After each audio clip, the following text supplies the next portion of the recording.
नमस्कार, think tank पर आप सभी का स्वागत है। आज हम बात करेंगे राजनीति के बारे में कि राजनीति में कुछ ऐसे बड़े चुनाव भी हैं जो राजनीति में शायद इतना बदलाव नहीं लाते पर छोटे चुनाव ले आते हैं। तो हम आज इसी के बारे में बात करेंगे। चाहे वो विधानसभा के चुनाव हो, लोकसभा के चुनाव हो, कई बार वो जो ज्यादा असरदार नहीं होते, राजनीति में बड़े बदलाव नहीं कर पाते। वहीं दूसरी तरफ बात करें तो एक बाई इलेक्शन से भी ऐसे बदलाव हो सकते हैं, जैसे कि जब टीएन सिंह मुख्यमंत्री थे 1971 में, तो वो अपने चुनाव बाई इलेक्शन हार गए थे। इसके अलावा जनता पार्टी की जब सरकार थी तो इंदिरा गांधी चुनाव जीत गई थी, जो पहले चुनाव जीती थी चिकमंगलूर से, दूसरे मेरठ से। ये चुनाव जीत गई थी। इसके बाद देश की राजनीति में बड़ा बदलाव हुआ था। देश की राजनीति एक नया मोड़ ले रही थी। वहीं उससे पहले 1974 में शरद यादव जबलपुर से जो है बाई इलेक्शन जीत गए थे। इसने भी हमारे देश की राजनीति को एक बड़ा रुख दिया, बड़ा परिवर्तन किया। ऐसा सिर्फ ये दो तीन ही उदाहरण नहीं है, और भी उदाहरण हैं जिसके बारे में सभी जानते हैं। और भी ऐसे उदाहरण हैं जो देश में राजनीति के बदलाव के लिए जाने जाते हैं। वही अब जिसकी हम बात कर रहे हैं उसने भी राजनीति में एक बड़ा बदलाव किया है। जैसे कि जो जिस घटना का मैं जिक्र कर रही हूँ वो है जो आजमगढ़ और रामपुर में बाई इलेक्शन हुए थे यूपी में। तो कहा जाता है कि आजमगढ़ और रामपुर को समाजवादी पार्टी का परंपरागत सीटें वहां पर बुक हैं, ऐसा माना जाता है। पर इस सोच को बदल दिया है बीजेपी सरकार ने, बीजेपी की पार्टियों ने। सोचा जा रहा था कि जो रामपुर और आजमगढ़ हैं यहाँ पर समाजवादी पार्टी की ही जीत होगी, पर जीत हुई बीजेपी की। कहा यह जाता था कि आजमगढ़ जो कि ये इलेक्शंस मोदी जी ने जीते हैं, जो इलेक्शंस बीजेपी ने जीते हैं, इससे ये हो गया है कि मोदी जी ने जो इस्लामी जो वोट का वीटो था उसको खत्म कर दिया है। तो जो रामपुर था वो आजम खां का, जो मोहम्मद आजम खां है, उसका किला बन चुका था। इसके अलावा आजमगढ़ भी इन इस्लामी लोगों का, और जो अखिलेश यादव था उसकी पार्टी का, जो उसके अध्यक्ष थे, उनका जो है क्षेत्र बन चुका था। तो हुआ यूं, अब इसको जोड़ा जाए, मैं इसको जोड़ रही हूँ हैदराबाद में जो बीजेपी की नेशनल एग्जीक्यूटिव हुई है उससे जोड़ रही हूँ। वहां पर पहली बार ऐसा हुआ है कि पार्टी द्वारा कुछ तय किया गया है, पॉलिसी के तहत तय हुआ है कि पसमानदा जो मुसलमान हैं उनको जोड़ा जाए, जो वंचित वर्ग है, जो लोअर वर्ग है, जैसे कि जो क्रिश्चियंस हैं और मुसलमान हैं, उनको आपस में जोड़ा जाए। तो ये बदलाव बीजेपी में क्यों हुआ, जबकि भारत देश में अभी हिंदुत्व की लहर चल रही है, फिर भी बीजेपी में इतना बड़ा बदलाव ये क्यों हुआ? या फिर ये बीजेपी की पहले से ही कोई स्ट्रेटेजी थी जो बीजेपी बनाकर बैठी थी? मैंने पहले भी इस बात को कई बार बोला है कि पिछले 8 सालों में बीजेपी ने जो भारत देश के लिए किया है, अपने देश के लोगों के लिए किया है, वो कोई भी सरकार इतने सालों में नहीं कर पाई। तो बीजेपी की इस चीज में तारीफ की जाएगी। बीजेपी जिस तरह से लगातार चुनाव जीत रही है पिछले 2 बार से, तब से देखा जा सकता है कि बीजेपी ने कितना बदलाव भारत देश में किया।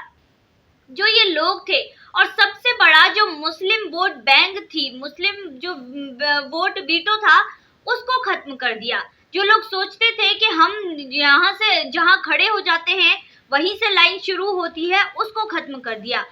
कांग्रेस सरकार पिछले 65 सालों से इन लोगों को डराती आ रही थी कि आप अगर भाजपा को ले आएंगे, बीजेपी को ले आएंगे तो आपके साथ अत्याचार होगा, ये लोग सही नहीं है, आपके साथ अत्याचार करेंगे, आप पर शासन करेंगे, क्रूरता से शासन करेंगे। बहुत सी ऐसी चीजें जो कांग्रेस इन्हें बताती आ रही थी, वो सब अब गलत साबित हो रहा है। पर इसके चलते मुझे नहीं लगता कि मुसलमानों की सोच में कुछ बदलाव हुआ है। मुझे नहीं लगता कि इन लोगों को जो वोट देनी चाहिए, इसमें इनकी मानसिकता में कोई बदलाव हुआ है। तो इन सभी चीजों को देखते हुए लगता है कि बीजेपी ऐसा कर क्यों रही है, जबकि बीजेपी को भी पता है कि मुस्लिम समुदाय अभी बीजेपी को वोट देने के लिए बिल्कुल भी तैयार नहीं है, वो देंगे भी नहीं। फिर भी बीजेपी इतना बड़ा कदम उठा रही है वो पसमानदा मुसलमानों को जोड़ने की कोशिश कर रही है, ज्यादातर महिलाओं को जोड़ने की कोशिश कर रहे हैं और वो थोड़े बहुत कामयाब भी हो गए हैं। अगर ये हिजाब का मुद्दा ना उठता, बीच में हिजाब का मामला ना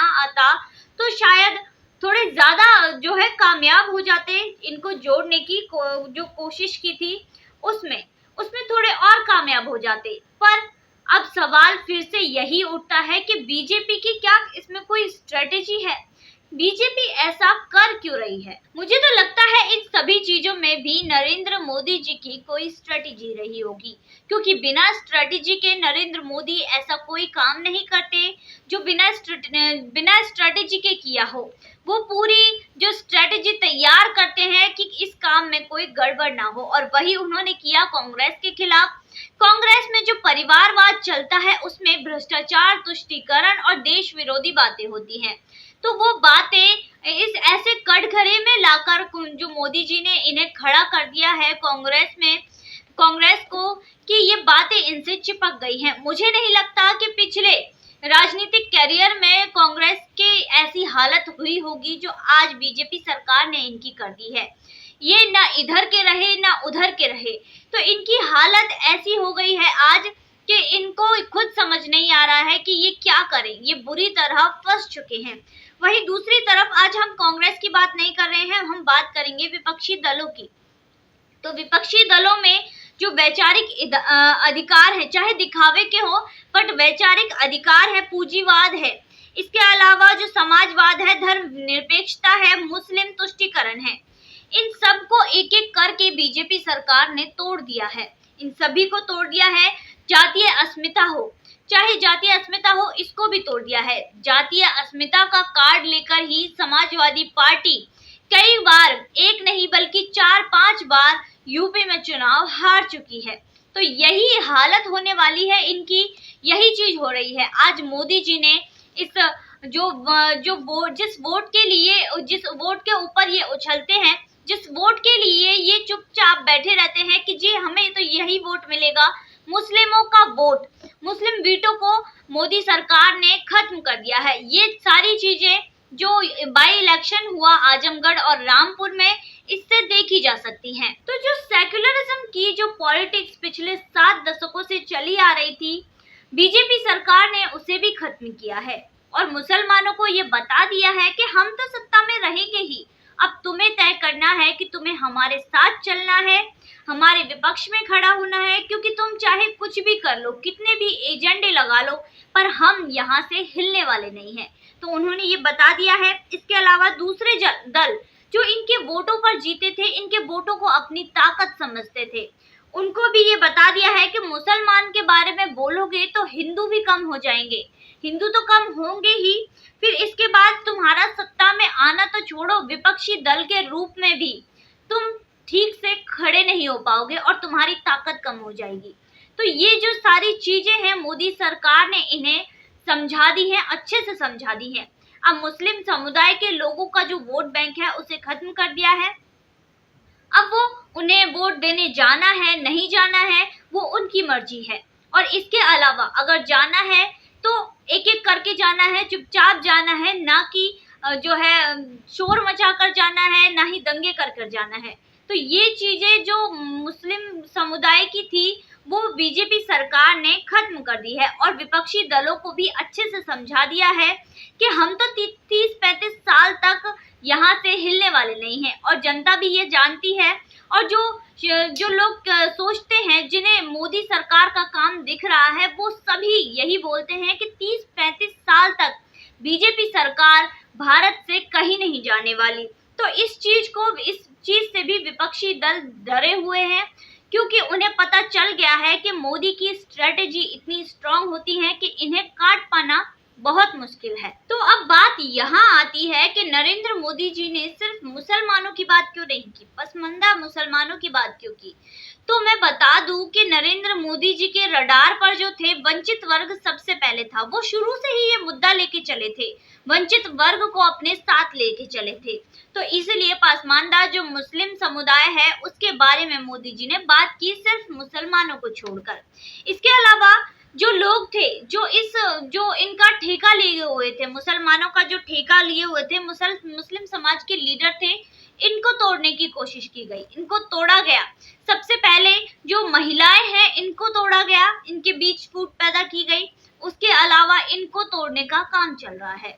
तो वहीं पर अगर विपक्षी दल भी चाहें तो वो भी, उन्हें भी जाना चाहिए पसमानदा जो मुस्लिम समुदाय है उसी के पास वोट मांगने के लिए, जो वंचित वर्ग है उसी के पास जाना चाहिए, क्योंकि नरेंद्र मोदी वहां जा रहे हैं, बीजेपी खुद वहां जा रही है।